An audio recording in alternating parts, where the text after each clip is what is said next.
শতরূপে শারদায় স্বামী অভেদানন্দ মার সম্বন্ধে বলছেন, জয়রামবাটিতে শ্রী শ্রী মাকে দেখলাম সম্পূর্ণ ভিন্ন রূপে। কলকাতায় উদ্বোধনের বাড়িতে যেমন দেখেছিলাম ঠিক তেমন নয়। মা এখানে ঘরোয়া সাজে, ঘোমটা ছিল না, সরলতা আর পবিত্রতার প্রতিমূর্তি। যাবতীয় গৃহস্থলীর কাজে তিনি নিরত। একদিন ভোরবেলা তাকে দেখলাম হাতে একটি পাত্র, কষ্ট করে হাঁটছেন। বোধহয় পায়ে বাতের জন্য চলতে কষ্ট হচ্ছিল। পাত্রটি নিয়ে তিনি যাচ্ছিলেন কোনো এক প্রতিবেশীর বাড়ির দিকে। পথে দেখা হতে জিজ্ঞাসা করলাম, এত ভোরে কোথায় যাচ্ছেন মা? তিনি বললেন, গোয়ালার বাড়ি যাচ্ছি বাবা, দুধের জন্য। আমার কলকাতার ছেলেদের সকালে চা খাবার অভ্যেস, তাই দুধ আনতে যাচ্ছি। শ্রী শ্রী মা নিজেই চলেছেন দুধ জোগাড় করতে। বিস্মিত হলাম। উদ্বোধনের বাড়িতে তার ঘোরাফেরার অবকাশ ছিল না, তাই তিনি সেখানে নববধূর মতন আড়ষ্ট হয়ে থাকতে বাধ্য হতেন। কিন্তু জয়রামবাটিতে তিনি স্বাধীন আর সর্বদা কাজ করছেন, নিজেই করছেন সব কাজ।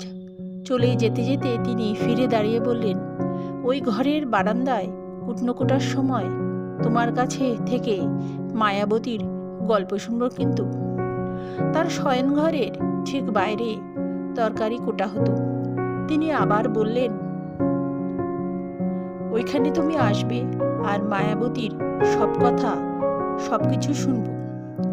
তার কথা মতন আমি যথাসময় হাজির হলুম। তিনি কুটনো কাটতে কাটতে থাকলেন আর আমি মায়াবতীর কথা বলতে থাকলুম।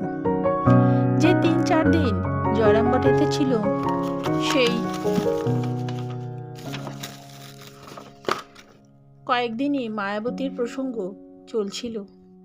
বিভিন্ন ধর্ম প্রসঙ্গ অথবা আধ্যাত্মিক বিষয় আমাকে কিছু বিশেষ তিনি বলেননি। আমিও তাকে কিছু জিজ্ঞাসা করিনি। তবে কথা মতন তিনি মাঝে মাঝে বলতেন, যেখানেই থাকো, যে কাজের মধ্যেই থাকো, ঠাকুরকে সর্বদা ধরে থেকো। তিনি অল্প কথায় উপদেশ দিতেন। নিজের আধ্যাত্মিক অনুভূতির বিষয়ে আমার কাছে কখনো কিছু বলেননি। শরীরত্যাগের পূর্বে তাকে আমার শেষ দর্শন হয় উদ্বোধনে। তখন তিনি বিশেষ পীড়িত। শ্যামাদাস কবিরাজ মহারাজ তখন নিয়মিত উদ্বোধনে বাড়িতে এসে তার চিকিৎসা করতেন। তাকে তখন দেখেছিলাম শান্তভাবে সব রোগ যন্ত্রণা সহ্য করছেন।